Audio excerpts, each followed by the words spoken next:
Иә, қай жеріңіз айта беріңіз, не болып қалды? Көке бір тыныш салдыратын дәріні салыңызшы, ұйықтай алмай жатырмын. Тыныш салдыратын дәрі қамады ғой бізде. Енді не істейміз? Бір вариант бар ғой. Бір ұйықтамасаңызшы. Дәрігер Шәріп. Иә, қош келдіңіз, айта беріңіз. Мынау басым айналады. Асқазан істемейді дұрыс. Болды. Өтіңіз толған ғой. Не істейміз оны? Өтіңді қысасың, болды, басқа не істейсің? Қысу керек жердің бәрін қысасың. Ішіңіз ауырады, Иә, иә. қатты бүріп. Қатты. Дайындан. Неге?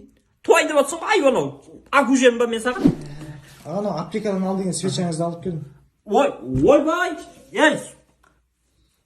Геморройсың ғой сен, білесің ғой, Иә. Осыны амалда енді, мә. Қайта амал деймін. Білмеймін, мына жазында романтика ұйымдастырасың, біреуге сөз саласың, көр. Спирт жоқ бұл жақта. Бар енді, көрші. Бәрі жерде көрдім, жоқ. Оқың асылы мен. Осыны тапшы, осыны. Менің жағдайым ше? Сен де ішесің ба? Екеуіңіз спирт. Көзбен отырайық мынау. Ағаларың.